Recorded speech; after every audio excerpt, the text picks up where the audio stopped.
el libro, vale, de acuerdo.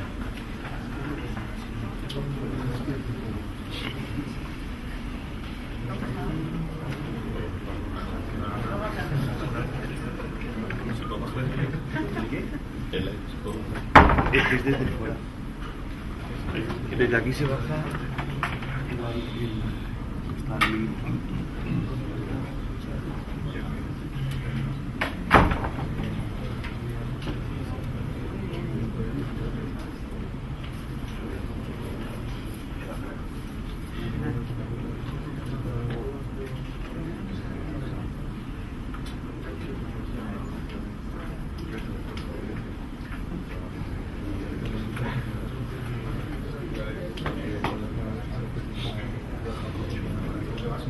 Cuando quieras puedes hablar. Bueno, buenos días. En primer lugar, quería agradecer a la Asociación Española de Cirugía Podológica la oportunidad que me brinda de estar aquí en este seminario y poder darle la charla que van a ver a continuación, basada en el libro que luego se les presentará, que recientemente hemos editado sobre el primer radio. El contenido de la misma pues va a ser, primero hablaremos un poco de la función normal del primer segmento metatarso digital, hablaremos cómo se inician y se desarrollan las patologías de Aius valgus y Aius limitus rigidus y algunos aspectos sobre la radiología de estas dos patologías. Y bueno, en primer lugar, pues con respecto a la función normal, lo que tenemos que saber es que el eje de movimiento del primer radio tiene una orientación específica, tiene una orientación aproximadamente similar con respecto a los planos sagital y frontal, por lo tanto el primer radio realiza movimiento en estos dos planos simultáneamente, y ese movimiento se produce en su mayoría en la articulación cuneo-navicular por la inserción que tienen los músculos tibial anterior y peroneo largo en la articulación, en la primera articulación cuneo-metatarsiana. Hacen que se bloquee y hacen que el movimiento sea menor en condiciones normales en esa articulación y que por lo tanto la mayoría del movimiento se dé en esta, en la cuneo-navicular. En cuanto al primer dedo, a la articulación metatarso-falángica, pues recordad que tiene dos ejes de movimiento, uno transverso alrededor del que se realizan movimientos de flexo-extensión y otro vertical alrededor del que se realiza movimiento hacia adentro y hacia afuera del dedo de abducción y abducción. Para que el dedo funcione correctamente, para que el dedo se extienda correctamente, es necesario que el primer radio se plantarflexione correctamente en un momento determinado, que es la fase final del apoyo. Si esa plantarflexión no se da, pues la extensión del dedo y la fijación del dedo al suelo no se da en condiciones normales. Si hacemos un repaso a la función normal que tiene el primer radio y el primer dedo en la dinámica, pues vemos que tanto el movimiento de dorsiflexión como el de plantarflexión son importantes. Al principio, en el primer tercio de la fase de apoyo, el primer radio hace un movimiento de dorsiflexión por la contracción del músculo tibial anterior. Ese músculo, junto con el resto de músculos flexores dorsales del tobillo, están controlando la caída del antepié al suelo, están haciendo que el antepié caiga de manera suave y progresiva al suelo, y por su inserción, el tibial anterior hace que el primer radio se dorsiflexione. Además, si hemos dicho que para la extensión normal de la metatarsofalángica se necesita la plantarflexión del primer radio, pues sería lógico pensar que si el primer radio está dorsal flexionado, la metatarsofalángica no se extiende en su totalidad. Eso es lo que ocurre en la fase inicial del apoyo. La dorsiflexión del primer radio hace que el primer dedo no pueda extenderse en su totalidad, y eso lo aprovecha el tendón del extensor largo del primer dedo para, anclándose en una superficie ahora más estable, que es el primer dedo, poder ayudar al tibial anterior a controlar la caída del antepié al suelo. Siguiendo en la fase de apoyo, en la fase media, bueno, pues la subastragalina termina su movimiento de pronación Por tanto, el primer radio termina su movimiento de dorsiflexión. Esto se hace con el objetivo de absorber el impacto, amortiguar y adaptarse a las variaciones del terreno. Al final de esta fase tiene que comenzar el movimiento tanto de supinación subastragalina como de plantarflexión del primer radio. Plantarflexión del primer radio que se tiene que culminar en la fase final del apoyo para que el primer dedo y la primera metatarsofalángica funcionen correctamente. Hemos dicho que para que funcione correctamente la metatarsofalángica se necesita una correcta plantarflexión del primer radio en su momento adecuado. Y esa plantarflexión del primer radio, a su vez, necesita de otras condiciones intrínsecas en el pie que tienen que darse para que el resultado final pues sea una fase propulsiva adecuada, una fase propulsiva correcta. Vamos a ver cada una de ellas. En primer lugar, la supinación subastragalina. Bueno, aquí tenemos una imagen de lo que ocurriría, de hacia dónde irían dirigidas las fuerzas si en la fase final del apoyo se comienza a realizar con pronación subastragalina. Las fuerzas irían dirigidas muy medialmente, el centro de presión iría dirigido muy medialmente, por tanto, el exceso de carga a este nivel necesitaría una dorsiflexión del primer radio para que no se traumatice contra el suelo. Si en esta fase final del apoyo se entra con supinación subastragalina, la distribución de carga en el antepié es más uniforme, el traspaso de carga se produce de manera adecuada y el primero pues cargará la cantidad precisa de peso y podrá hacer el movimiento de plantarflexión. Aquí tenemos una imagen de lo que tendría que hacer el primer radio si la subastragalina prona antes de entrar en la fase final del apoyo para no traumatizarse con el suelo. Tendría que dorsiflexionarse. El peroneo largo, el principal músculo plantarflexor del primer radio, pues necesita de una función normal también para producir eso, la estabilidad de este segmento. La contracción del peroneo largo por la disposición espacial que tiene su tendón, pues se podría descomponer en un vector lateral que hace que el primer metatarsiano no se separe excesivamente del segundo, y un vector plantar muy fuerte que lo fija al suelo y que permite que el pie y el resto de la extremidad inferior pueda propulsar sobre esa área en los últimos instantes del apoyo. Cuanto mayor es la supinación subastragalina, mayor es esa estabilidad del primer radio proporcionada por el peroneo largo. Por tanto, una subastragalina que no esté en supinación, sino que esté en pronación, hará que el peroneo largo fije pobremente el primer radio al suelo. La articulación calcáneo-cuboidea o el bloqueo de la articulación calcáneo-cuboidea también es importante en la función normal del peroneo largo y en la estabilidad del primer radio. Y podemos, bueno, si vemos esta imagen, aquí tenemos una calcáneo-cuboidea bloqueada y se ve el encaje perfecto que hacen el cuboide con el calcáneo. Y ese encaje perfecto se alcanza, ese bloqueo se alcanza cuando el peroneo largo empieza a contraerse, el cuboide se desplaza hacia arriba, ese desplazamiento es detenido en parte por la aleta dorsal del calcáneo, se fija ese segmento, se estabiliza la calcáneo-cuboidea y los otros peroneos, el anterior y el corto sobre todo, que son pronadores, al igual que el largo del pie, pueden realizar el traspaso de cargas de lateral a medial porque su inserción es ahora más estable con el bloqueo de esa articulación. Y el peroneo largo puede seguir estabilizando el primer radio.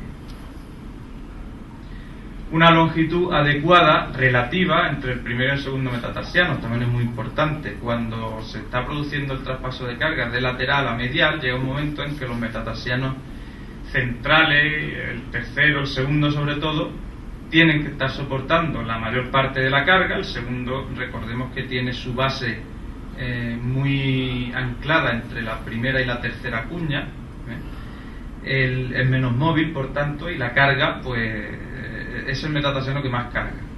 En ese momento en que el segundo metatarsiano está recibiendo el máximo de carga, el primer radio puede desplazarse en condiciones normales hacia atrás, puede plantar flexionarse. Si es muy corto, cuando el segundo, tercero o segundo estén soportando la mayor parte de la carga, el primero podría desplazarse hacia atrás. Lo que pasa es que le faltaría apoyo en el suelo, con lo cual la falange proximal tiene que flexionarse para sustituir ese apoyo. No se da la extensión normal.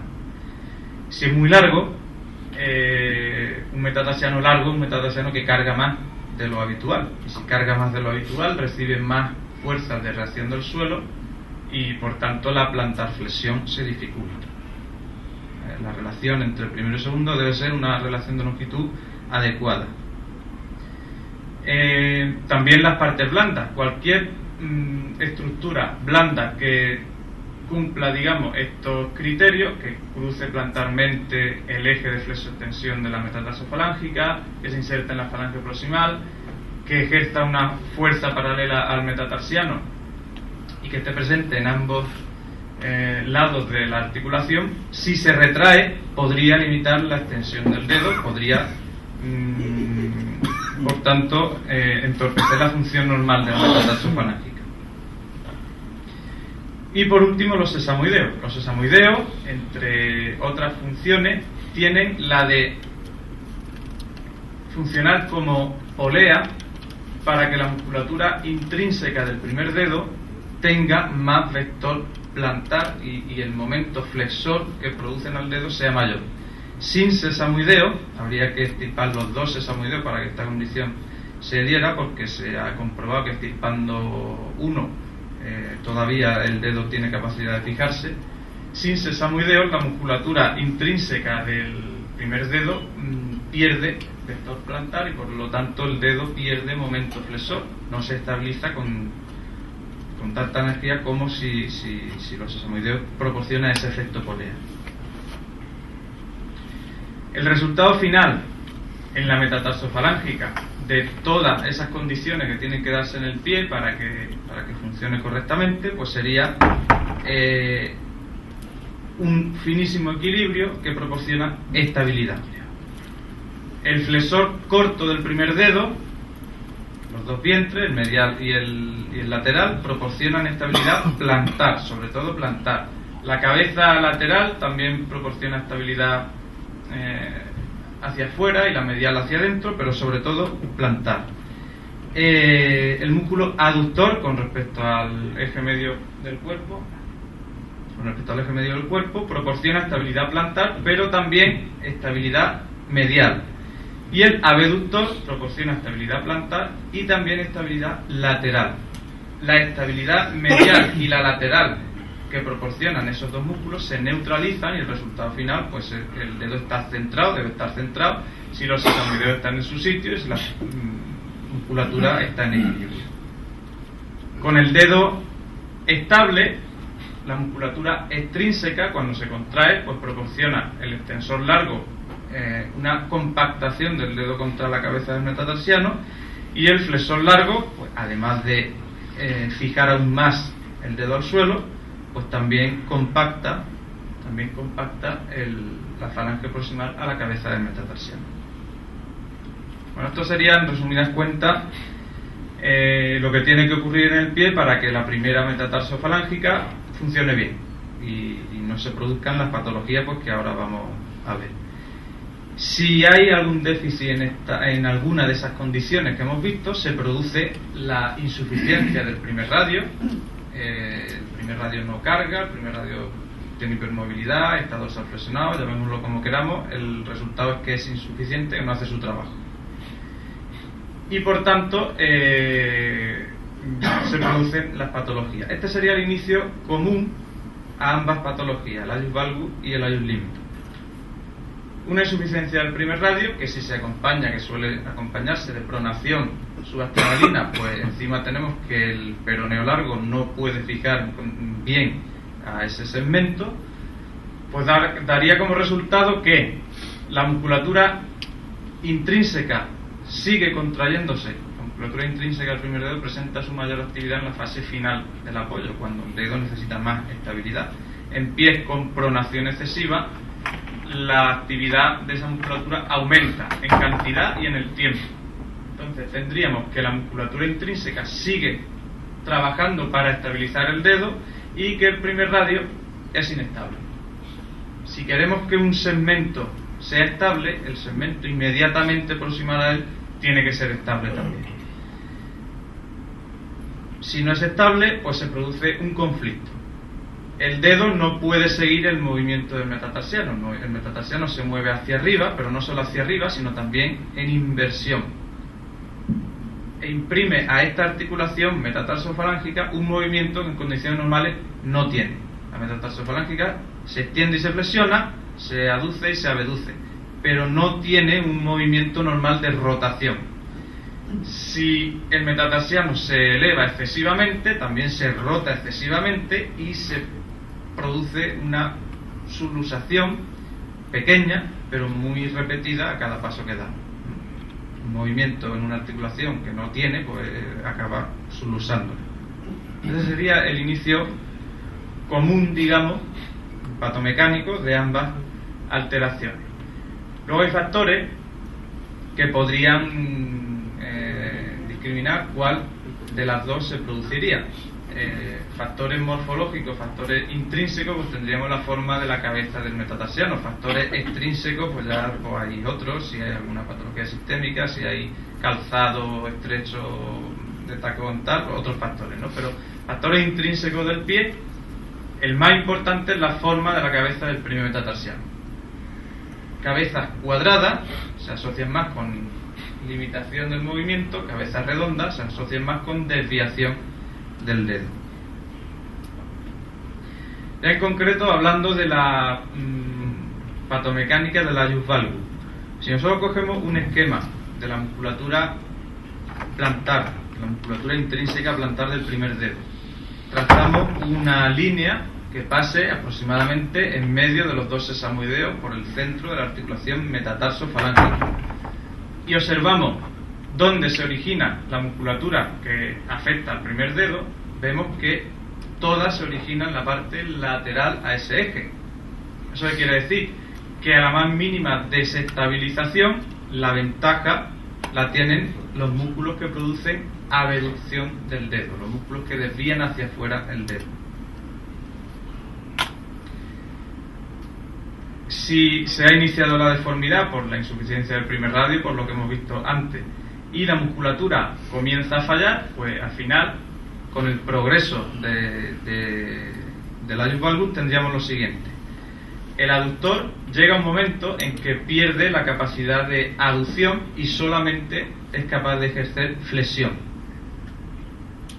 La cabeza lateral del flexor corto, que decíamos que ayudaba, contribuía a la estabilidad en abducción, ocurre también una cosa. Hemos dicho que la musculatura intrínseca se contrae con más energía durante más tiempo, además predominando el movimiento o el componente de abducción, de movimiento lateral, y el metatarsiano se eleva y rota en inversión. Eso hace que el sesamoideo tibial acabe cayendo justo debajo de la cresta intersesamoidea y poco a poco se va erosionando. Esa cresta poco a poco se va erosionando. Quiere decir eso que la única barrera ósea que mantiene a los sesamoideos en su sitio se acaba perdiendo, con lo cual los sesamoideos son más fácilmente desplazables y la inestabilidad del dedo aumenta. Aquí tenemos una radiografía normal de un pie sin ius valgus. Aquí vemos la cresta intersesamoidea perfectamente, cómo mantiene a cada sesamoideo en su sitio. Aquí tenemos una radiografía de un pie con ius valgus avanzado y vemos que no hay cresta intersesamoidea. Los sesamoideos se han desplazado al espacio intermetatarsal, ¿vale? Porque la cresta se ha erosionado totalmente. Y algo que también ayuda a la progresión de la deformidad, una vez que se ha desestabilizado el dedo, que la musculatura intrínseca falla, es el papel de la musculatura extrínseca.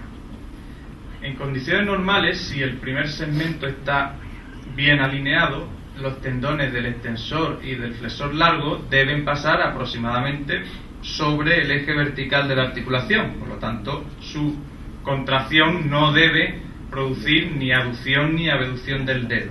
Deben producir flexión o extensión. En un segmento metatarso-digital desviado se crea aquí un brazo de palanca, en condiciones normales inexistente, que hace que cuando esos músculos se contraen, debido a que el dedo está apoyado en el suelo y existe una fuerza de rozamiento, el resultado sea un vector posterior, paralelo a la falange, que empuja la cabeza del metatarsiano. El metatarsiano encuentra su resistencia a ese movimiento en la primera articulación cuneo-metatarsiana, y el resultado es un movimiento en sentido contrario a las agujas del reloj, que es lo que ayuda a que el metatarsiano se siga desviando. O sea, una vez que se empieza a desviar el dedo, que se desestabiliza la metatarsofalángica, la musculatura extrínseca contribuye a que el metatarsiano se siga desviando hacia medial. Y esta resistencia que opone la cuneo-metatarsiana a la desviación del metatarsiano hace que se vaya oblicuando. Si nosotros comparamos una radiografía, por ejemplo una radiografía de la misma paciente con 8 años de diferencia, aquí pues una edad, 24 años, una desviación de 19 grados en el primer dedo y una oblicuidad, que bueno, ahora comentaremos este ángulo, pero se ve perfectamente en la radiografía, pues una oblicuidad X de la cuneo-metatarsiana. 8 años después ha aumentado la desviación del dedo y ha aumentado la oblicuidad de la cuneo-metatarsiana. Así que es verdad que esta articulación igual puede estar sujeta a variaciones según el protocolo de radiología utilizado, pero bueno, esta radiografía en concreto se hizo por la misma persona, con el mismo aparato y con el mismo protocolo, ¿no? O sea que es una muestra de que la oblicuidad cuneo-metatarsal aumenta con el progreso de la deformidad. Si hablamos de la otra alteración que nos ocupa, el ayus limitus ayus rígido, bueno, tenemos que en condiciones normales el centro de rotación de la metatarsofalángicas debe caer pues, en los confines de la cabeza del metatarsiano, más o menos centrado en la cabeza del metatarsiano. El dedo se extiende normalmente. Si el primer radio se dorsiflexiona y la falange proximal se flexiona para sustituir ese apoyo, el centro de rotación se desplaza plantar y distalmente. Y ahí, cada vez que la falange intente extenderse con respecto al metatarsiano, se produce un impacto en la zona dorsal de la articulación. Ese impacto acabaría degenerando la articulación en esa zona, y de ahí los típicos osteofitos dorsales asociados al ayus rígido, ¿no? Si además, bueno, aquí tenemos una imagen de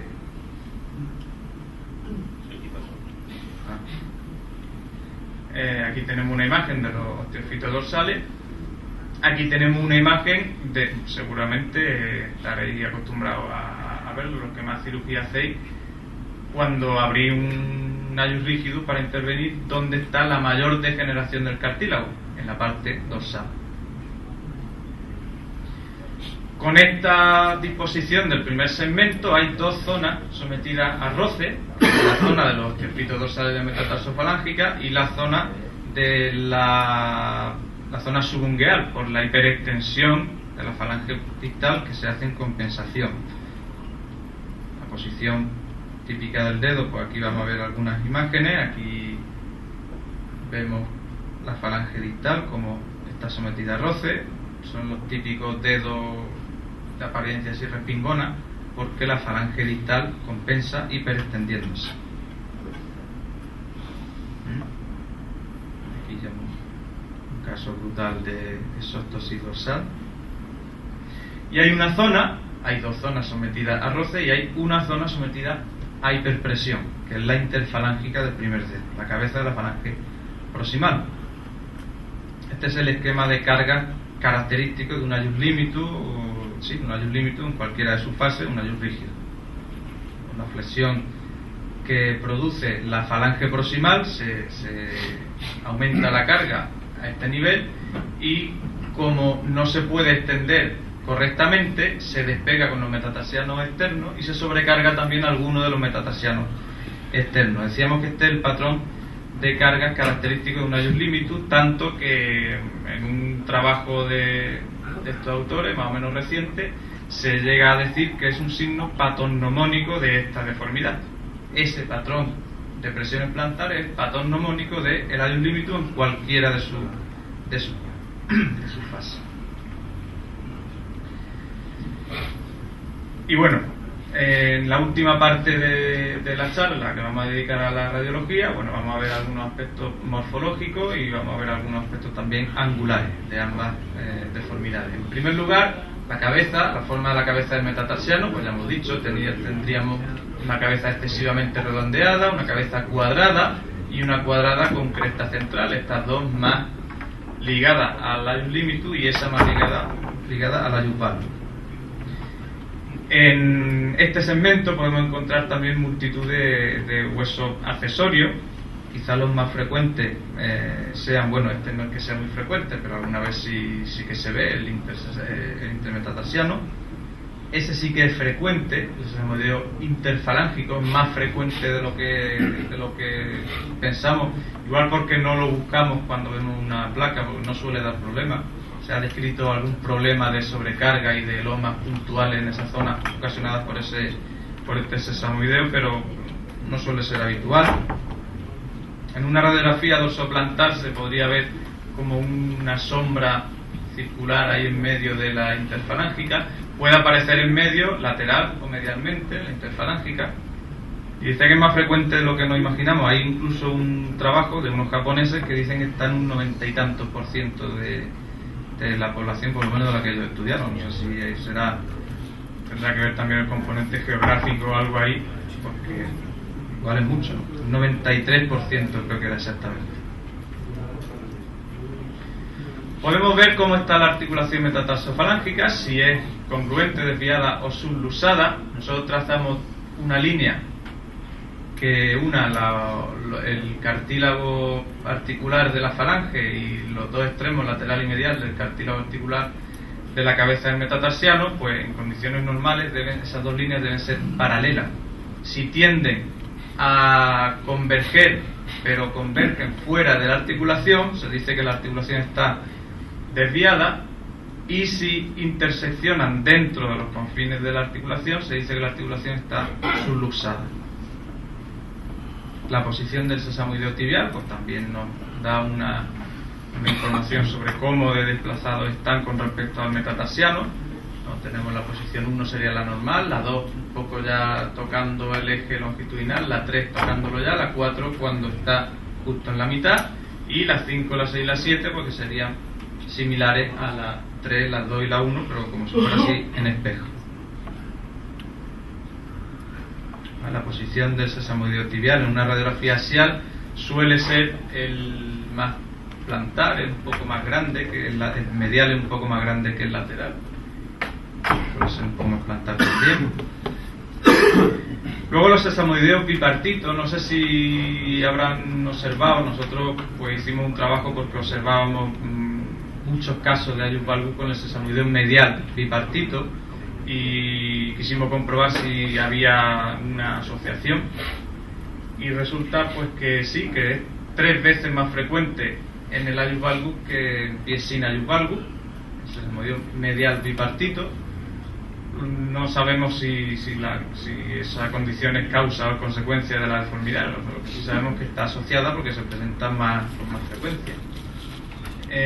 Causa de la deformidad podría ser, pues, igual entorpece alguno de los fragmentos de forma similar que lo hace el escafoide accesorio a la función del tibial posterior cuando existe, o igual entorpece la función de la musculatura intrínseca que tiene que mantener al dedo estabilizado medialmente y favorece el desarrollo de alium valgus.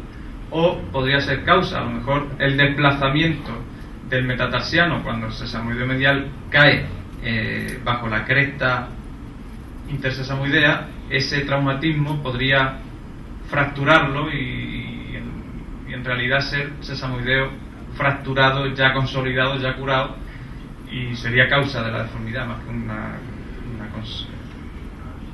sería consecuencia de la deformidad más que una causa de la misma. Bueno, la rotación in valgo del primer dedo se puede apreciar también en una radiografía dorsoplantar. Hay que fijarse, tendríamos que fijarnos en la diáfisis lateral de la falange proximal. Si está excesivamente curvada, es que el dedo ha rotado en valgo. La falange tiene una curvatura plantar normal, que si rota en valgo, pues la sombra que supone la radiografía hace que la imagen sea más curvada. En condiciones normales tienen que tener la misma curvatura, la medial y la lateral. Si hay excesiva separación entre las bases del primer y segundo metatarsiano, pues ese signo se ha asociado a hipermovilidad del primer radio, por lo tanto insuficiencia del primer radio. Se dice que la separación normal no debe sobrepasar los 2 milímetros entre la base de los dos metatarsianos. Un engrosamiento excesivo de la diáfisis o de las corticales del segundo metatarsiano también podría ser signo de insuficiencia del primero. Si comparamos aquí la anchura de esa diáfisis con la del tercero, la del cuarto o la del quinto, pues vemos que es desproporcionada. Hay mucha más anchura, o aquí no tanto, pero también hay más anchura aquí que en estos dos. Son casos de insuficiencia del primer radio, los dos. Otro aspecto morfológico importante sería el tamaño, la longitud del primer segmento metatarso digital. Si hay una excesiva longitud del radio dedo, pues esa excesiva longitud necesita compensarse. Tenemos en cuenta que hay un momento en la fase de despegue en que la carga se concentra en el primer segmento. Hay una carga en dirección, digamos, paralela a la alineación del primer segmento metatarso digital, que además el pie está en un zapato, con lo cual también recibe cierta presión antero-posterior, y que, bueno, igual que ocurre en las dismetrías de miembros inferiores, si hay una extremidad muy larga, mediante desviaciones segmentarias se compensa. Puede haber un genu más valgo que otro, un retropie más valgo que otro, un pie más plano que el otro. Pues podría pasar lo mismo cuando el primer segmento metatarso digital es muy largo. Acabaría compensándose ese exceso de longitud, desviando o favoreciendo la desviación segmentaria. ¿Cómo medir la longitud del primer segmento? Pues bueno, hay varias técnicas. Pues la más sencilla quizá para medir la longitud relativa sea esta, y es trazar el eje longitudinal del primero o del segundo, donde se cruzan, pues hacer dos arcos de circunferencia y medir la distancia entre esos dos. Eso sería la protrusión metatarsal. Hay veces que si no son muy abiertos, pues se pueden juntar muy abajo, y con una radiografía analógica pues se sale de la placa. Ahora con las digitales es más fácil la medición, y bueno, se diseñó esta medida trazando una línea transversa en el tarso, el eje del segundo, y aquí donde se cruzan hacíamos los dos arcos y se mide entonces la protrusión ahí. Se puede medir la longitud anatómica tanto de la falange como del metatarsiano. Cogemos los puntos proximal medial, proximal lateral, y el distal medial y el distal lateral, se unen, se hallan el punto medio y se mide la longitud de la falange. Y en el metatarsiano, pues aquí en la base haríamos lo mismo, hallar el punto medio hasta el punto más distal de la cabeza. Tendríamos la longitud absoluta del primer metatarsiano. Hay otra medida que puede ser de utilidad en la valoración de estas dos patologías, que es la orientación del antepié con respecto al plano transverso. Se sabe o se dice que cuanto más aproximado, más aducido sea el antepié, más se favorece la desviación del primer dedo, la yupal. El primer ángulo intermetatarsiano. Este esquema de aquí, bueno, pues la AOFAS recomienda que los puntos que hay que unir para trazar el eje del primer metatarsiano estén comprendidos entre 1 y 2 centímetros distal a la base y proximal a la cabeza, ¿vale?, para trazar el eje correctamente. Los valores normales los tenemos aquí, 8 y 12 en un antepié más recto y entre 8 y 10 en un antepié más aducido. El ángulo de Ayub valgus, hasta 15 grados se considera lo normal, hasta 30 se considera una deformidad leve, entre 30 y 40 podríamos decir que es moderado, y más de 40 podríamos decir que es severo. Clasificaciones hay varias y puede que haya alguna que no coincida exactamente con estos valores, pero bueno, quizás sea esta la más consensuada. El ángulo PASA y el DASA, con la dificultad que sabemos que tienen, porque en su trazado hay que delimitar una superficie cartilaginosa y el cartílago no se ve en una radiografía, se puede intuir más o menos dónde está, pero bueno. El PASA, mediante un eje longitudinal del metatarsiano, delimitación del cartílago de la cabeza y una perpendicular al eje, aquí tenemos el PASA, y el DASA, pues delimitando el cartílago de la base de la falange, una perpendicular a la base y con el eje de la falange tenemos el ángulo DASA, entre 0 y 8 grados, lo más normal. La desviación de la falange distal con respecto a la proximal, hasta 10 grados, sería lo que se considera normal, el ángulo de ayudaducto interfalángico. Hay un ángulo, el ángulo en metatarsus primus varus, así lo denominan, que no está muy descrito, pero bueno, en los 2-3 sitios que lo describen, pues dan unos valores normales en torno a esos que vemos aquí. Sería el eje longitudinal de la cuña con el eje longitudinal del primer metatarsiano, pues entre 16 y 22 grados. La oblicuidad de la primera articulación cuneo-metatarsiana, hay distintas formas de medirla. Este ángulo quizás pues sea un poco más complejo de trazar, pero pues pensamos que es de los que puede ser más fiable. Este ángulo lo diseñamos Luis Gordillo y un servidor para la realización de nuestras tesis doctorales, y pues tendríamos el eje longitudinal del tarso menor,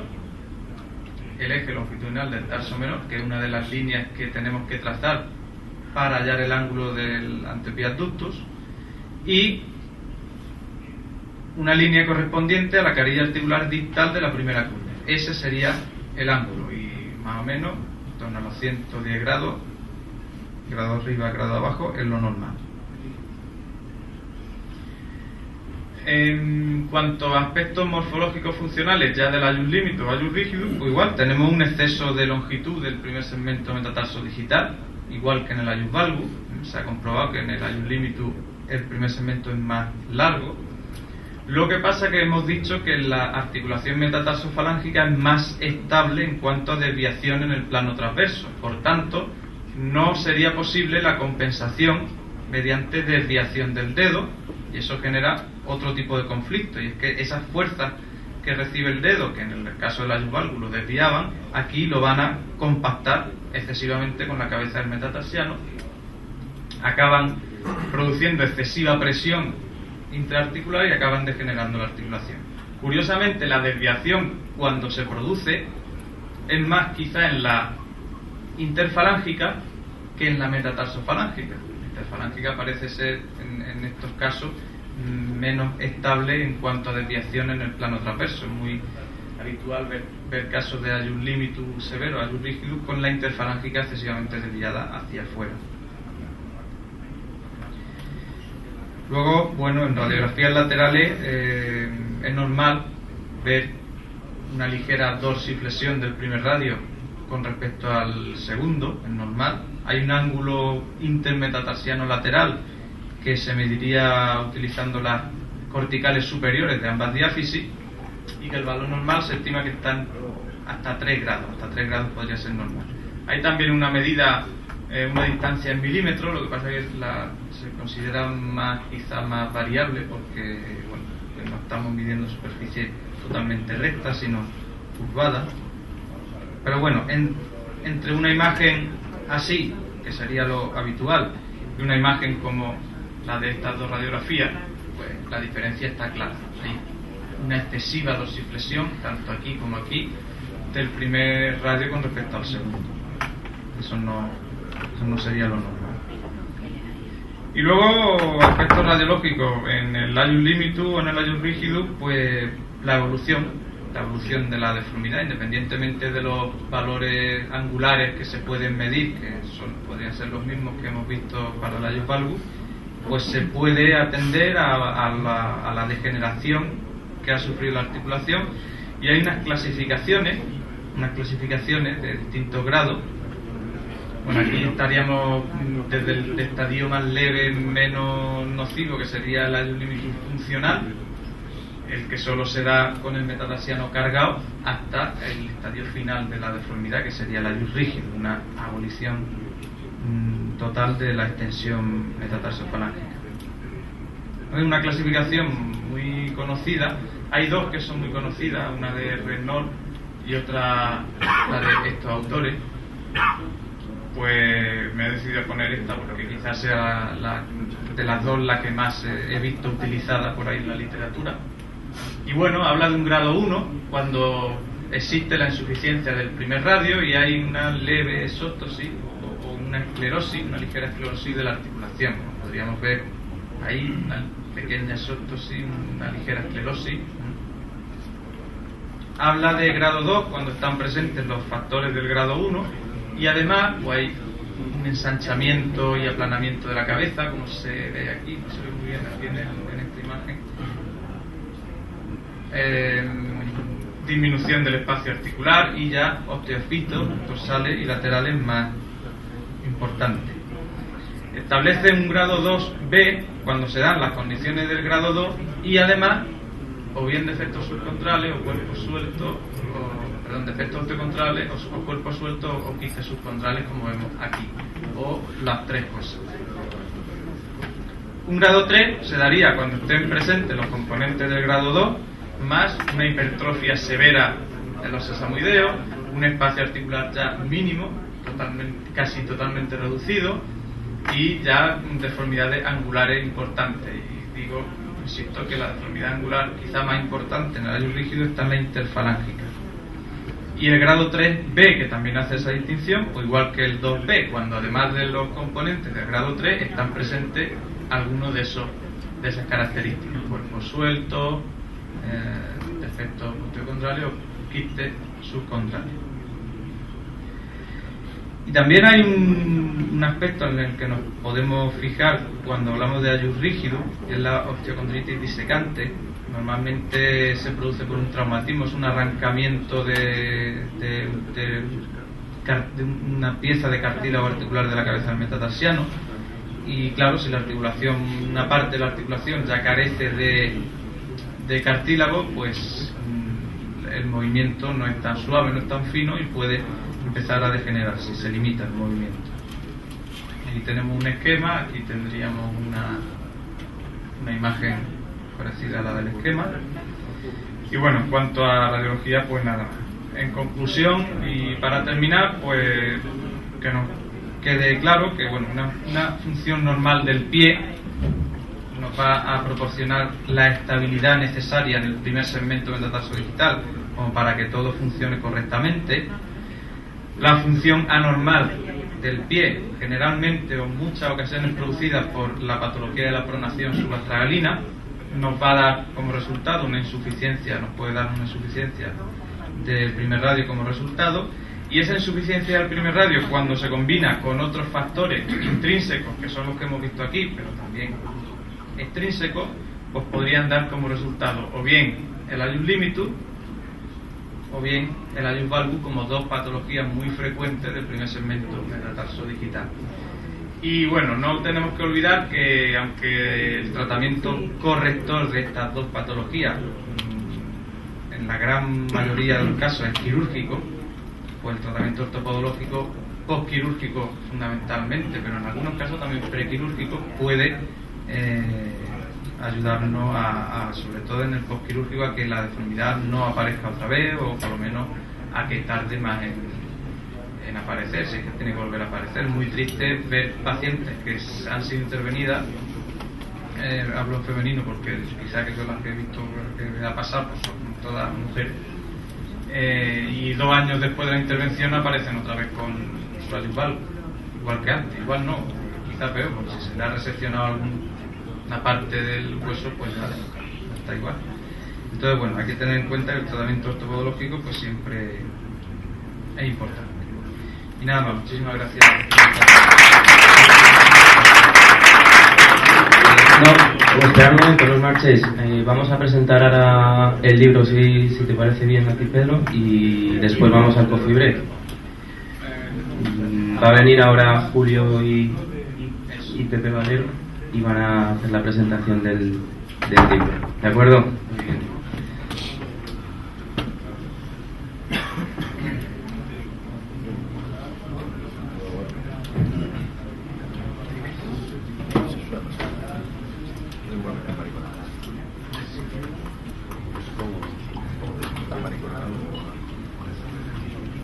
cuanto